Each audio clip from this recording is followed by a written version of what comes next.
The ceramic mug hit the edge of my desk and shattered. Not all at once. It broke in slow, almost theatrical stages.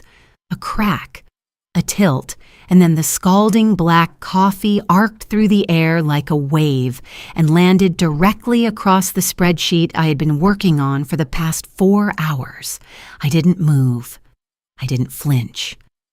I sat perfectly still in my chair, watching the dark liquid seep into 12 months of financial projections, listening to the sound of the coffee dripping off the edge of the desk onto the gray office carpet below. Behind me, I heard a voice, sharp, rehearsed. The kind of voice that had been trained on years of getting exactly what it wanted. Oh, whoops, no apology, no panic, just 2 words, delivered with the casual cruelty of someone who had never once in their life experienced a consequence. I turned around slowly. She was standing there.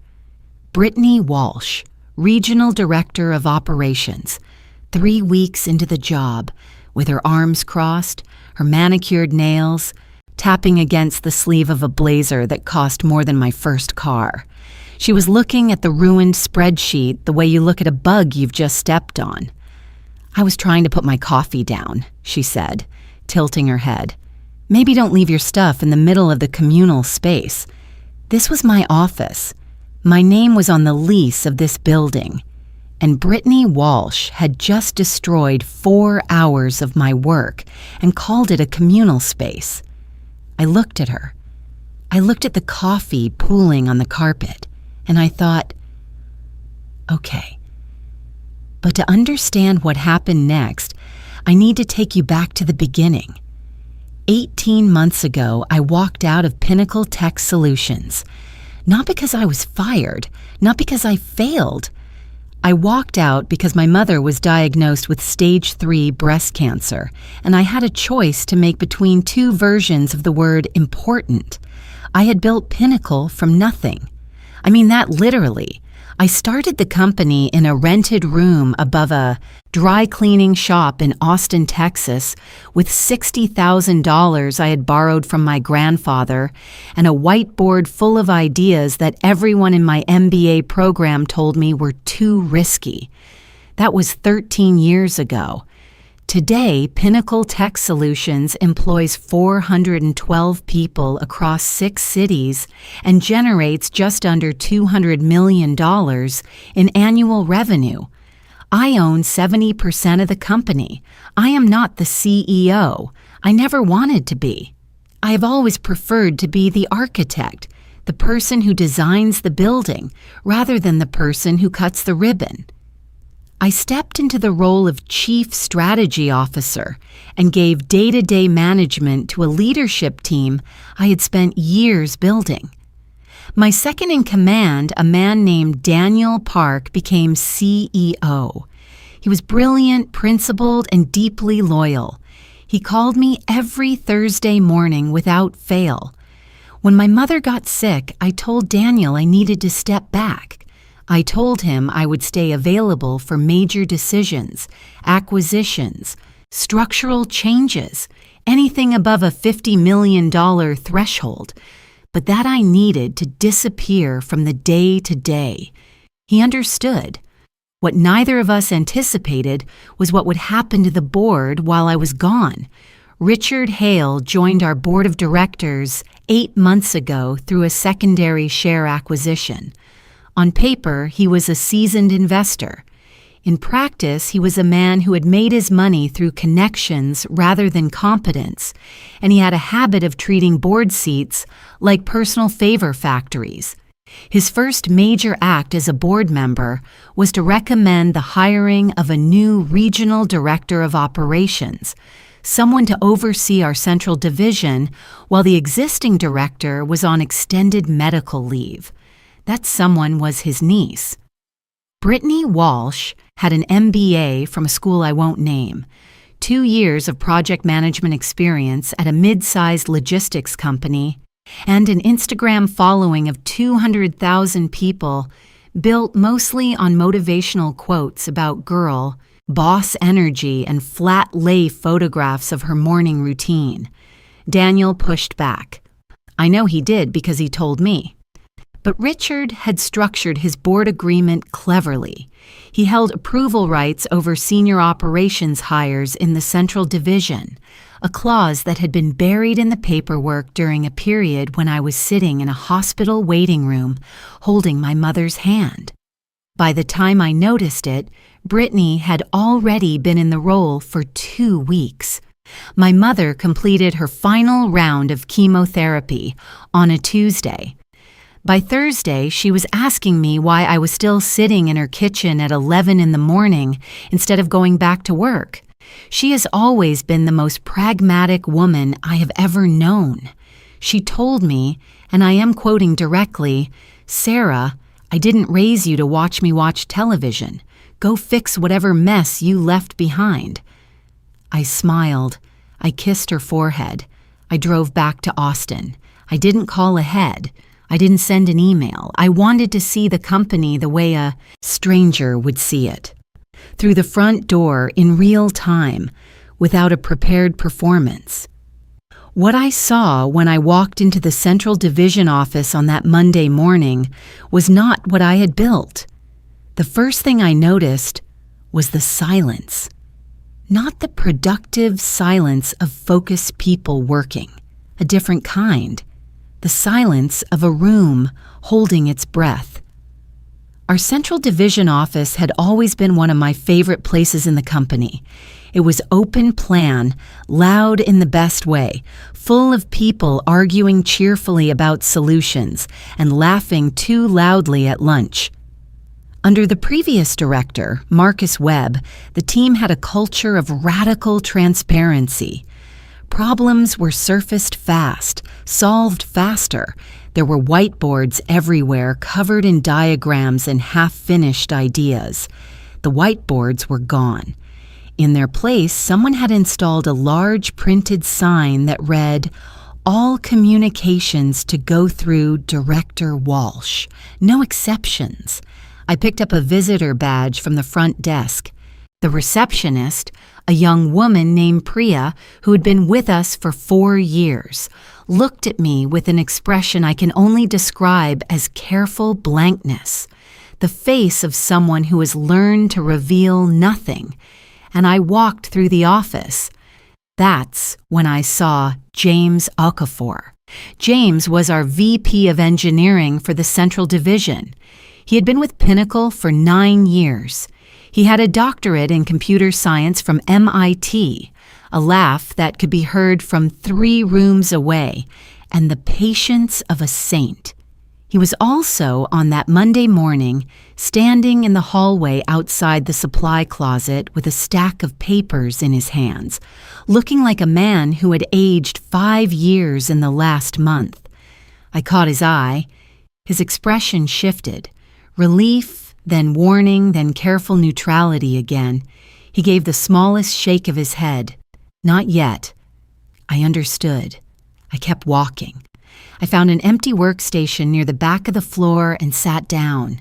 I had my laptop. I had my access credentials, which were still active because, and this is relevant, I had never officially resigned any role within the company. I had stepped back. I was still, at all times, the majority shareholder and a named officer of Pinnacle Tech Solutions. I opened the operational reports for the last 8 weeks. I spent 20 minutes reading, then I spent another 10 minutes just sitting with what I had read. Under Brittany's 3 weeks of leadership, the Central Division had seen 4 senior employees resign. 1 major client contract had gone unrenewed due to missed communication deadlines. A team restructure had been rolled out without HR consultation, and 3 internal complaints had been filed through the ethics hotline, all describing the same pattern. The director was arriving late and leaving early. She was conducting team meetings primarily on her phone. She was publicly undermining staff members in front of their colleagues. And she had implemented a policy, not approved by anyone in legal or HR. that all client communications had to be reviewed by her personally before going out, creating a bottleneck that had already cost the division 2 deliverable deadlines. I was still reading when I heard her voice for the first time. She came through the main door at 9:47 in the morning, 47 minutes after the start of the workday. She was on her phone, laughing at something, wearing sunglasses she didn't take off until she was halfway across the office floor. She was followed by a young assistant who was carrying her bag, her coffee, and what appeared to be a dry cleaning receipt. She stopped in the middle of the floor, looked around, and said loudly, to no one in particular, "Can someone tell me why the Mercer deck isn't in my inbox?" I asked for it. Friday. Nobody answered. The silence was different now, loaded.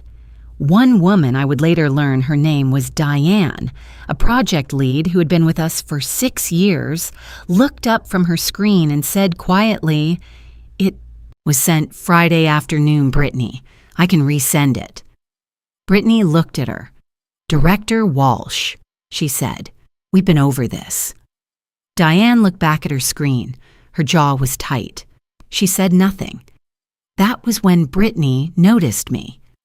She walked over, not with curiosity, but with the energy of someone who has spotted a problem they intend to solve. "Can I help you?" she said.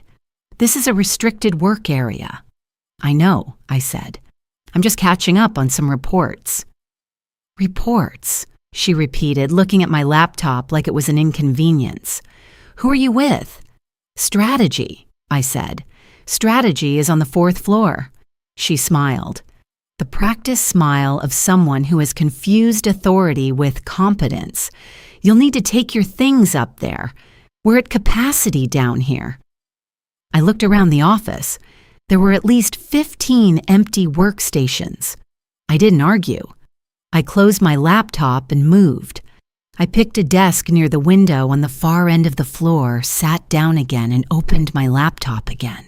3 minutes later, she appeared at my shoulder. I said the 4th floor. "I heard you," I said pleasantly. "Then why are you still here?" I looked up at her. I looked at the coffee she was holding, a large oat milk latte from the cafe downstairs, still steaming. "I'm comfortable here," I said, "but thank you." Something shifted in her expression. The practiced pleasantness calcified into something colder.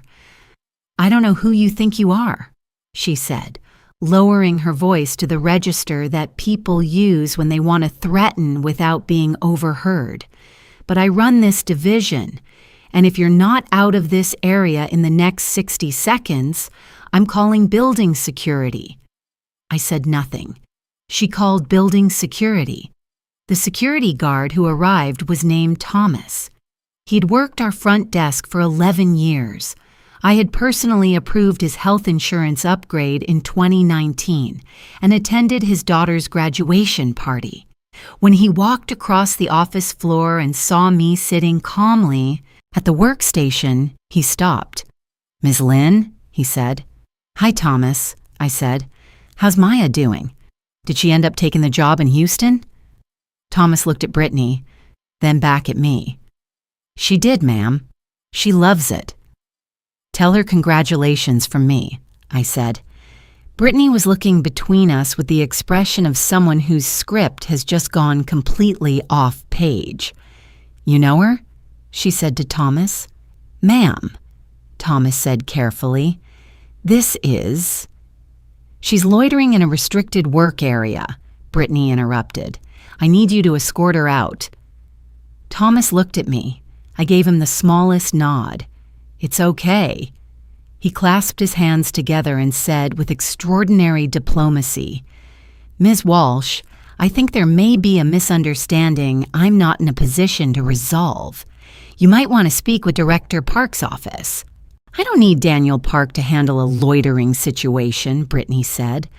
The confidence in her voice was remarkable, given that the floor around us had gone completely still. Every person within earshot had stopped pretending to work.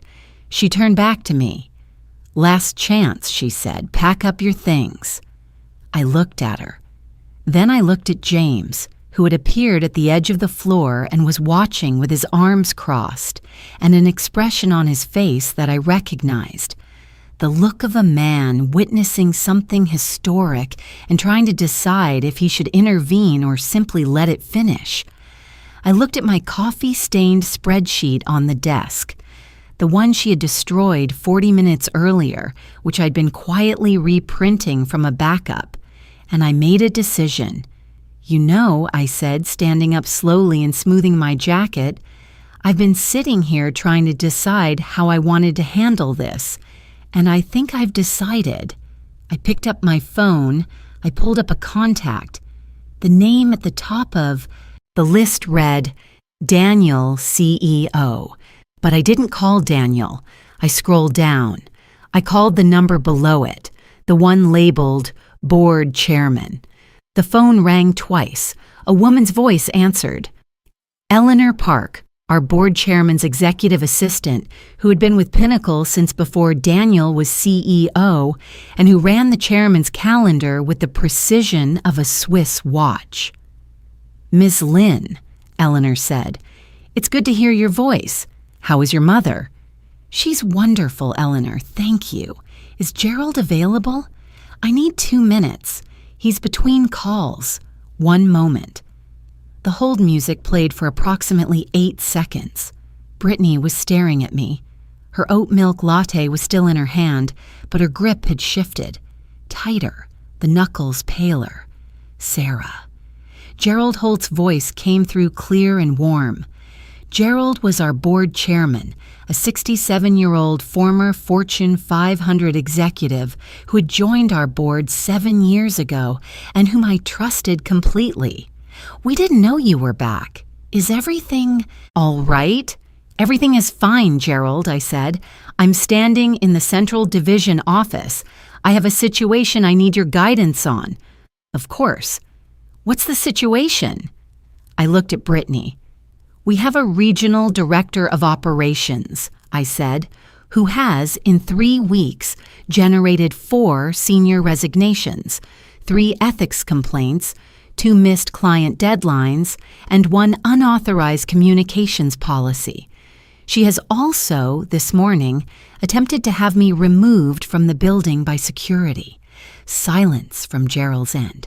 Then, removed from the building. "From the building I own, yes." Another silence. Longer. "Sarah," Gerald said very slowly, "am I to understand you are standing in your own office and someone has tried to have you escorted out by security?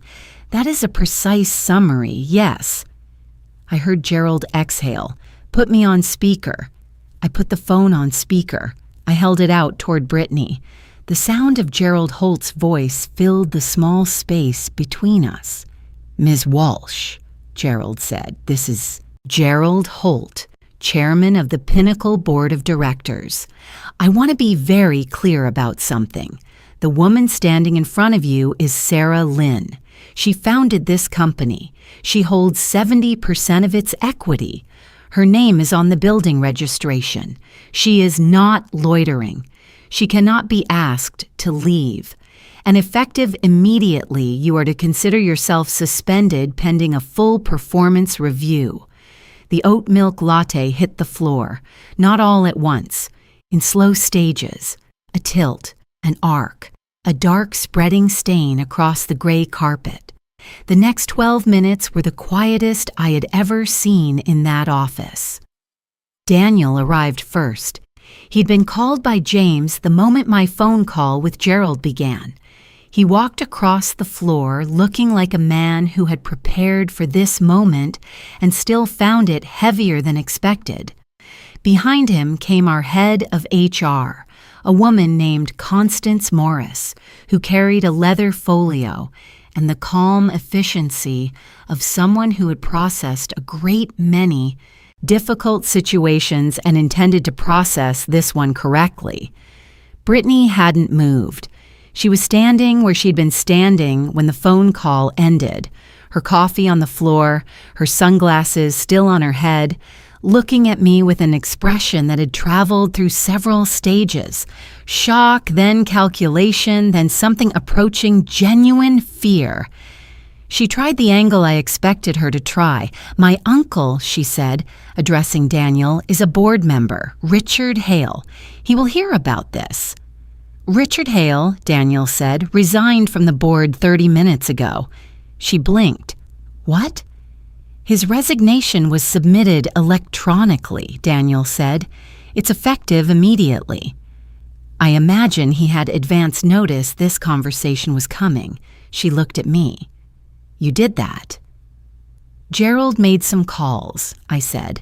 "Structural irregularities in a board member's appointment agreement tend to require review when they come to light, especially when that agreement was used to place a family member in a senior role without proper vetting." Constance stepped forward. "Ms. Walsh," she said, "I need to go through the separation process with you. Your access credentials will be suspended as of noon today. I'll walk you through the next steps." "I'm not going anywhere," Brittany said. But the conviction was gone. It sounded like a reflex rather than a choice. "That's your right," Constance said pleasantly. "In that case, I'll schedule a formal meeting for this afternoon. Building access will still be suspended at noon." James had appeared next to me. He was very quiet, which for James was rare. "She sent Marcus an email," he said, low enough for only me to hear. Marcus Webb, our actual regional director, the one on medical leave. 2 weeks ago, telling him not to rush his recovery, that things were running smoothly. I nodded slowly. I looked at the office around me, at Diane, who had looked up from her screen and whose shoulders, I noticed, had dropped from somewhere around her ears to somewhere closer to normal. At the junior analysts near the window who had stopped the careful blankness and allowed themselves something small and cautious that might have been relief. At the empty spaces on the wall where the whiteboards used to be. Brittany looked at me one last time. "I want you to know," she said, "that I was brought here to improve performance. The metrics in this division were—" "Brittany," I said quietly. She stopped. "The metrics in this division," I said, "were built by the people in this room. The culture in this division was built by Marcus Webb over 7 years. The clients in this division were brought in by the team that you inherited. You were here for 3 weeks. You didn't improve anything. You frightened people who didn't deserve to be frightened, and you drove out people we can't afford to lose." I picked up my laptop. "Constance will take it from here," I said. James walked me to the elevator. We stood there in the kind of quiet that only exists, between people who have known each other long enough to not need to fill it. The elevator doors opened. I didn't get in. "How many people are we going to lose?" I asked. James thought about it honestly, which I always appreciated about him. "2 are probably gone for good," he said. "The other 2, I think if Marcus is back and they see real change, you might get them back. One of them told me last week she was still checking our job board. I think she was hoping." "Call her today," I said. "Already planned." I finally stepped into the elevator. Then I turned around. "James, how bad was it really? Not the reports. How bad was it in the room?" He looked at me for a moment. A long moment. "You know the thing about people who have built something good," he said slowly, "is that they remember what it felt like when it was good. And that memory is actually pretty hard to kill." He nodded toward the office behind him. "We kept the culture alive in the cracks, in the lunch runs, in the threads on Slack that weren't about work. We were just waiting." I looked at him. "Thank you," I said. The elevator doors closed. I rode up to the 4th floor, my actual office. The one with my name on a small plaque beside the door. The one that had been sitting dark for 18 months. And I stood in the doorway for a moment before I walked in. The chair was the same. The whiteboard was still there, covered with the last half-finished diagram I had drawn before I left.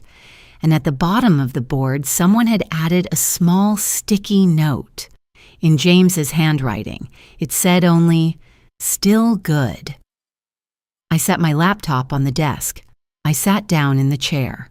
The weight that I had been carrying for the past 18 months, the weight of absence, of distance, of a company held together by people who deserved better, settled differently now.